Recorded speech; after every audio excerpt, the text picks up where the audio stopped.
Welcome to Our Hometown, the show where we take an in-depth look at some of the people and organizations that make this area unique. Today we're covering several very important topics regarding seniors in our area. And we'll speak with Brian Flanagan and Audie Louermore, who are our area's senior Tar Heel legislation representatives. They'll share information and topics for seniors from Meals on Wheels to senior centers and legislation for elder abuse prevention. If you are one of our area's respected seniors or know and love a senior, this show is for you. So stay with us for the next half hour as we explore our hometown.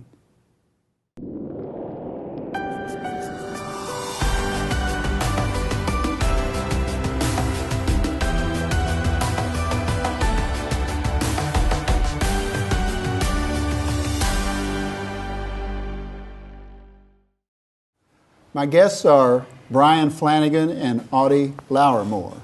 They are with the North Carolina Senior Tar Heels Legislature. That's a mouthful, but we're happy to have you gentlemen with us today to talk about the senior legislature. Thank you very much. Audie and I are Brunswick County's team, and it's our role to advocate for seniors throughout the county. Brunswick County has 2 representatives. Every county in the state has 2 representatives, a delegate and an alternate. There are 100 counties, right. And therefore 100 delegates. So you meet periodically in Raleigh? Three times a year we meet in Raleigh, and what we do is we organize ourselves to advocate for particular programs and priority programs that we feel we should be trying to get the support of the legislature for additional funding. And do you function like a legislature insofar as you set yourself up as committees and then obviously you come up with policies for which you advocate? Exactly. And what we do, we actually get into small groups when we meet in Raleigh, and then we discuss the issues, particular issues, statewide issues. And what we are doing is representing our county and our needs and try to advocate for those programs with our peers in other counties to make sure this works. And then, Audie, prior to your going to Raleigh to meet with the larger legislature, you obviously meet with seniors here to get a feel for what their needs are. That's correct, Jim. We meet with the senior centers and we try to get out and spread the word about that we're going to be going to Raleigh to represent the seniors of Brunswick County. Because our first concern is the seniors in Brunswick County, and we advocate for the seniors, not only in Brunswick County, but in the state of North Carolina. Sure. All right, well, let's talk about priorities. Priorities for those whom the 2 of you represent. The priorities as we see them right now are senior centers, because we understand how important senior centers and to ensure that there's funding for the senior centers. Mm-hmm. Then next one is home care, getting home care to people who are homebound and to get funding for them to assist with their programs. Transportation, getting people out to doctor's appointments, getting them to meetings that they may want to go to where they're limited in their ability to drive, where they would be more homebound. What we've learned with the seniors programs is you want to keep people as active as they possibly can be for the entire duration of their life. Right. And so what we're doing is establishing programs so that they do that. Well, let's break that down a little bit. Let's talk about briefly about the centers that we have here in Brunswick County. I don't know how many there are. I know there are a handful. So let's talk about that first. Jim, in Brunswick County, we have roughly 8 to 9 senior centers. Southport being the Cadillac of the senior centers, being the newest center. Well, the center in Charlotte on 17 Bypass is under construction now. It used to be the lighting building. Right. And now we're hoping to open it this year sometime. That'll be quite an asset. It'll be an asset to this end of Brunswick County. We also have satellite nutrition sites where people can go and eat. And then the major centers are Charlotte, Southport, and Leland. You've never been in a senior center where you see a bunch of people that enjoy being there. You laugh with them, Jim. You cry with them. They'll tell you things. They go and do that when they're playing bingo. You don't talk because they can't hear the numbers. It just gives you a good feeling to be a volunteer like Brian and I and work with seniors, and then to be able to go to Raleigh and be an advocate for seniors in Raleigh. This is my chance to say a couple of things. I was in the Senior Center in Southport just last night. In the hallway, on the bulletin board, is a vast array of activities. The rooms are scheduled sometimes an hour at a time. One group leaves, another group goes in. It is a beehive of activity, and I just couldn't believe how busy it really is. I went down to Southport, and Susan Whitley is the director down there, and I play Santa Claus every Christmas. And I went to Southport and did Christmas for the seniors down there. And I have pictures that were published in the BSRI newsletter of, I've got the women sitting all on my knees and hugging me and kissing me. I think I might have made my wife a little bit jealous, Jim. Yeah. I will tell you another activity that I've been aware of because I play bluegrass music is Friday night in Shallotte. Yeah. There are country and bluegrass music. That's correct. Very, very much available. What we're seeing with senior centers, they are the hub of the community for seniors. Absolutely. And the key element that they're providing, and this isn't really understood, is a noontime meal. Let's talk about that then. They are receiving federally and state-funded meals. They look for donations, but people are not required to give a donation. And it's a nutritious meal, and it is there so that people, we know that they're going to get one substantial meal a day. Do all the centers offer that? Leland, Shallotte, and they Southport. do. And Southport. Okay. But so does Calabash, Bowling Springs, Sunset Harbor, Ash do it on certain days of the week. Right. Now, should I distinguish that from Meals on Wheels? Is that somewhat different, or is that part Meals of on Wheels, it's the same food. It's just the Meals on Wheels program, Jim, is packed and delivered to the seniors. course. At the centers, they get the congregate meals where they can go in and sit and eat in the senior center. Excellent.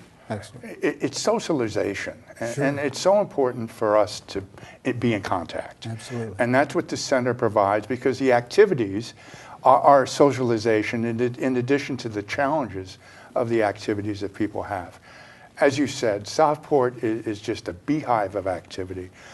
I had a 91-year-old mother-in-law who was down there doing aerobics and then actually playing with drums and whatever. And it was fun. She was having fun. But we mentioned Southport, but let's not forget that these others are very busy. very good. Very busy. Every one of them has Right. dozens and dozens of activities and Right. options for our citizens. And I think one of the issues that we have to concentrate on, Brunswick County is one of the largest counties in the state. We have massive distances between where people are living to senior centers. And you're leading me into transportation, which is Yes. our next topic. That's so let's right. talk about that. Well, that is a major problem. We would have volunteers that would drive people, pick them up and take them to doctor's appointments or take them to senior centers or whatever. We discovered because of insurance issues, we cannot use volunteers. And we've got to expend pretty hefty funding to get transportation contracts to carry people to a doctor's appointment. I just heard something the other day that just boggled my mind. We're driving people to Duke and Chapel Hill for medical appointments, and you've got a vehicle, a driver, you may have 2 or 3 patients, and it's a day-long commitment. I'm not against it at all, but because the medical service needs to be provided, and this is all being funded by us. I think transportation is long-term. We've got to figure out a fix, because we're going to have people who are not going to be able to drive because of the aging process. They'll have their faculties, but they may have developed macular degeneration or some other disability where they cannot drive. But we want to get them out of their homes for daily activities. Right. Just to make it clear to our viewers, I work at the complex, and I see the small buses the size of a van that Yes, hold that's 12 or correct. 15 or 18 people. Right. Are those the buses that we're talking about, and do they actually pick up seniors and take them back and They forth? pick up seniors, Jim, and bring them to the senior centers. What the senior has to do is he has to call and set up that he will go.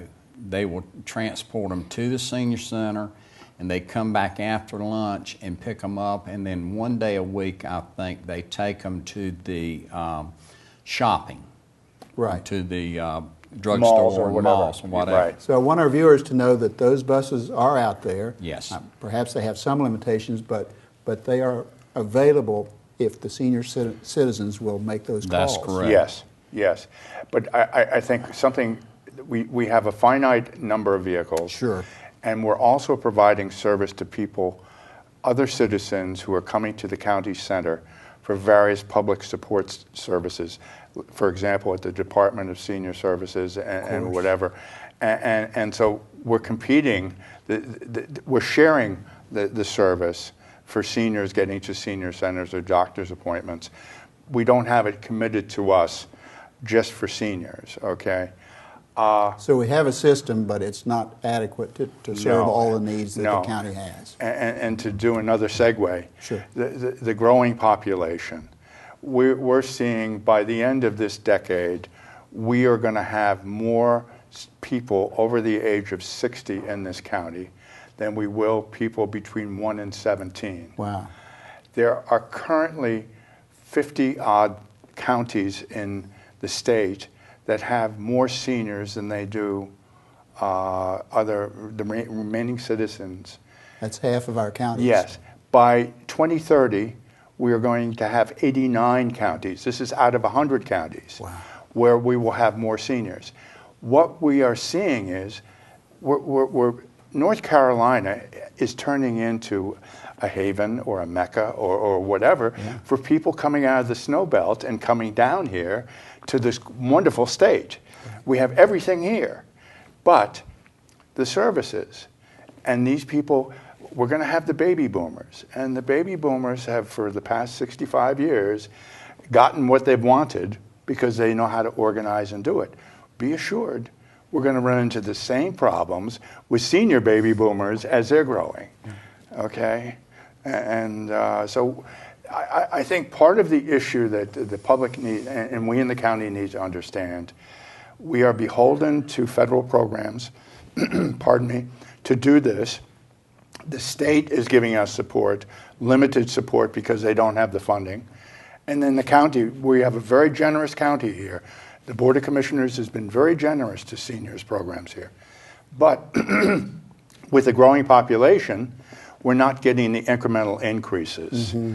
And with sequestration, where the federal government, where the Congress imposed on the federal government across the board cuts, Right. we had to impose cuts here in Brunswick County of 6%. And we had to decide where we were going to make those cuts. And we decided food was the most important thing we were doing. Right. Make sure we were getting, for the congregate meals, as well as Meals on Wheels, to get food to people who are homebound. So we concentrated on that. And then the next thing we had to do is make sure we had funding for caregivers Right. to get to people who are homebound to come in and help them do their day-to-day, maybe a little bit of cooking, help them clean up, help them bathe, etc. What we're seeing long-term is we're going to have a growing population here, and we need to establish some framework to do this. I'm not sure the taxpayer is the one who's going to have to do it. Right. I think we're going to have to get more community-based, and I think we're going to have to use our existing social groups that we have in our communities, churches, schools, etc., to organize ourselves, neighborhood groups. Sure. And Audie, how do we, obviously this show is one way that we inform the public of the availability and the needs. How do you further inform our senior citizens of what we have here? Brian and I go out and speak to anybody that will let us speak to them. We go to the senior centers, we go to civic organizations, we go to church groups, we do word of mouth. We have a real good support staff in the Council of Governments Area Agency on Aging. Jane Jones out of Wilmington is head of the AAA Area Agency on Aging, and she is the person that keeps Brian and I going. Keeps it straight. Like they say, behind every good man is a great woman. Well, this lady's even better than great. She is fantastic. But we will go out and talk to anybody, Jim. I mean, you can tell by Brian and I both, we're real shy. Right, very quiet guys. Very quiet. You have to pull the questions out.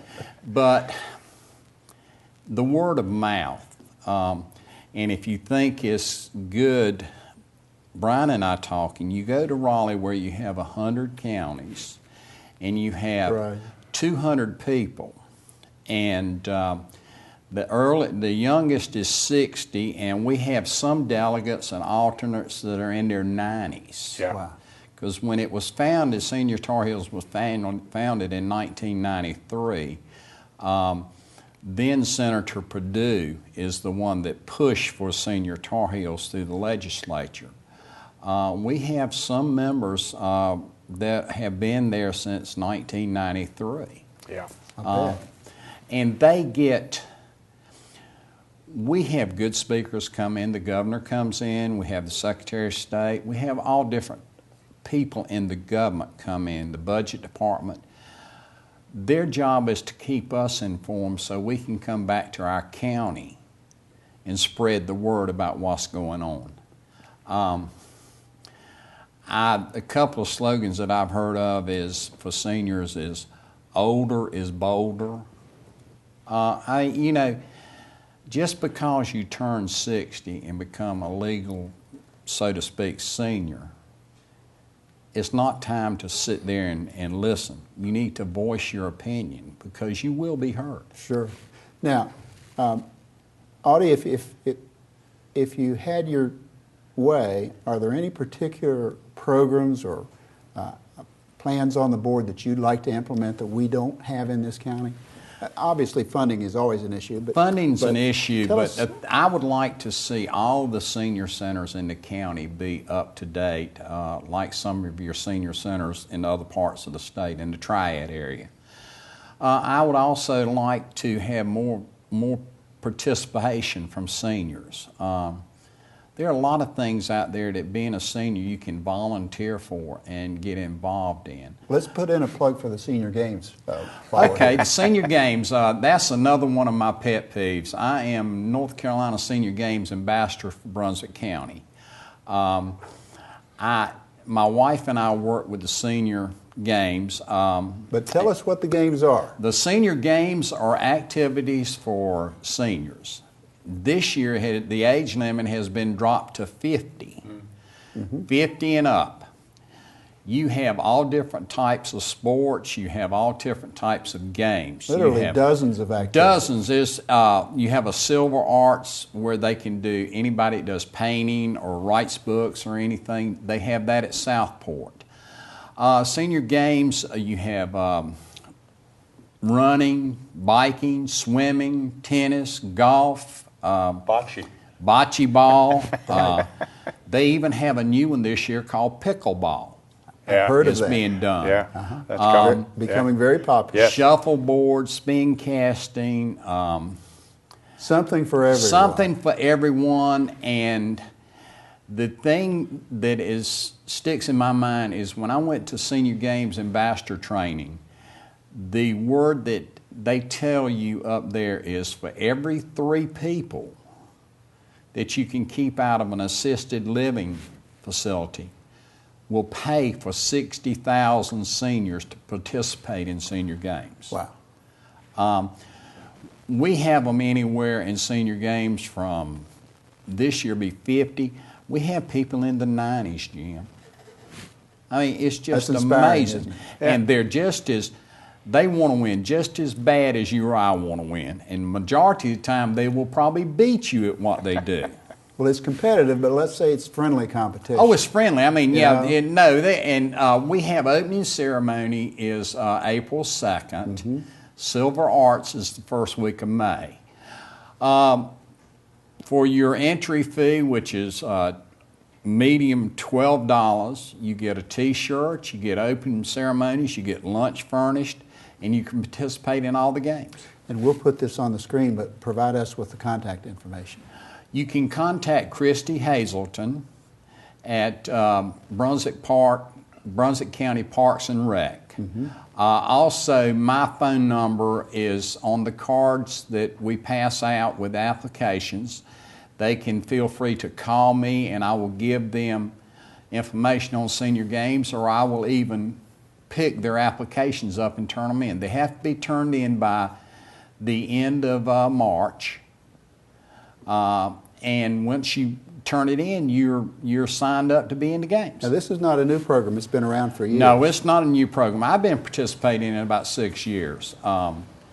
And if you qualify in the county games, you'll end up going to the state games, which are held in Raleigh in September.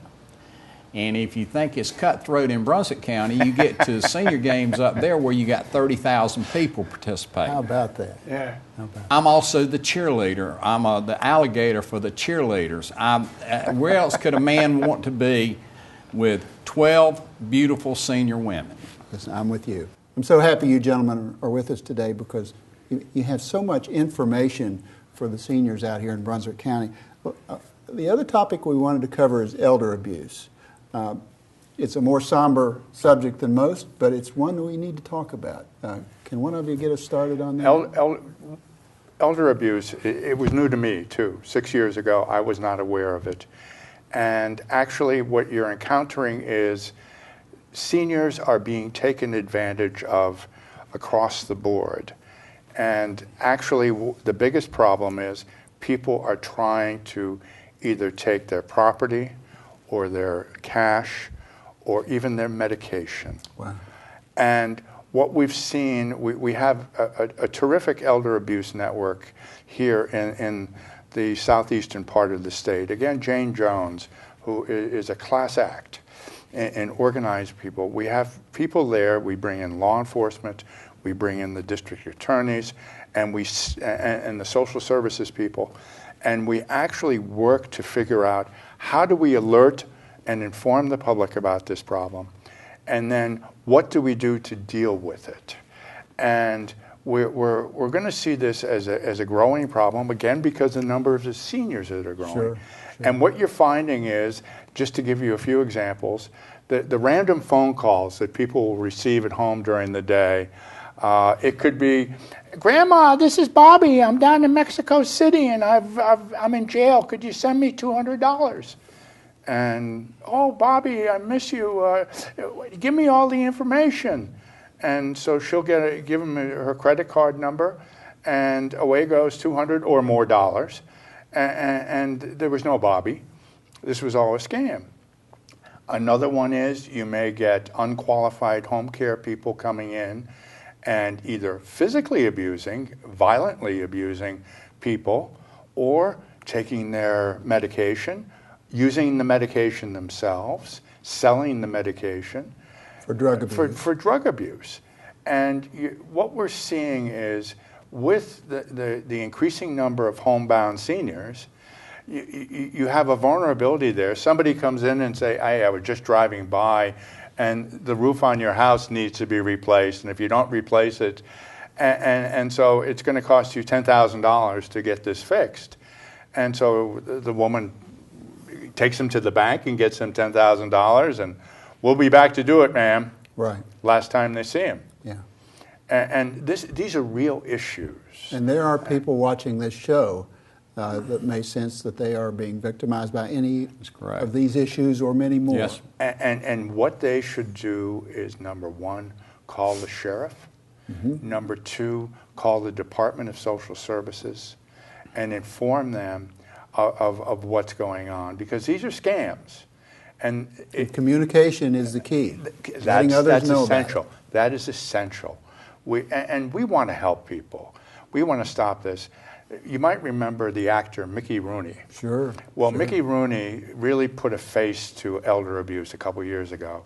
He testified up at the Senate, U.S. Senate, where he was the victim of elder abuse.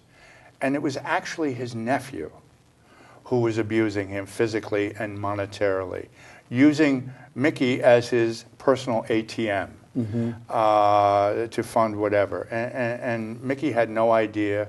There's a vulnerability with seniors where you don't have mobility, where you may have some malady of some sort.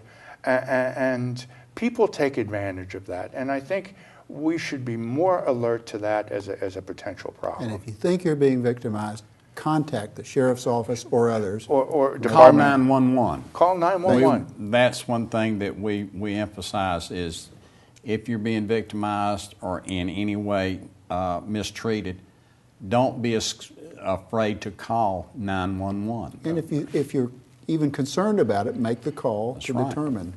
And if a neighbor suspects that one of their senior neighbors is being victimized, Good point. Inform someone. Good point. And I think it gets back to the issue of we are really out there looking out for each other. Right. Okay? And you can't expect the government, as much as the government wants to be there, we have to help each other. And I think that's one of the greatest imperatives that we have now. We've touched on this issue, but not specifically. Let's talk about home care. What we have is a program where we can send professionals into the home to assist people who cannot leave their home in either hygiene matters or in bathing them, Sure. helping them do laundry, do small chores around the house, and possibly fix some meals and stuff like that. And what we've run into is a severe limitation in the number of people that we can serve. Right. Currently, statewide, we've got 18,000 people on a waiting list for home care assistance. This means that your neighbor who might be blind or might have some other physical ability is on a waiting list for somebody to come and help him or her to just their normal day-to-day living. What we're trying to achieve is keep people in their home. Everybody is more comfortable at home than going into an assisted care facility or something else. It just isn't the same. And the comfort factor of staying at home is so important. Absolutely. Well, given those limitations, let's remind each of us that we have neighbors in need. That's right. And we individuals have the opportunity to keep an eye on our neighbors or our friends or those around us and assist them voluntarily with no strings attached. Right. Yeah. And I ran into a friend the other day who was just coming from his neighbor's house. And his neighbor had been victimized sometime in the past. And he was just checking on her. She's a widow. She's in her mid-80s. And he was doing the neighborly thing. How are you doing? I brought her a newspaper. Sure. Can I have a cup of coffee with you? Again, it's the socialization. And the small things sometimes. Yeah, and that works. I'm sorry to say we've run out of time. We could continue on. Audie and Brian, thank you. We appreciate you being with us today. Thank you, Jim. So I much. appreciate it Jim, very much. thank you. It's a great story you have, and I know that our viewing audience will appreciate all the information that you provided us. Well, Thanks thank you for again. the time Thank you. and opportunity.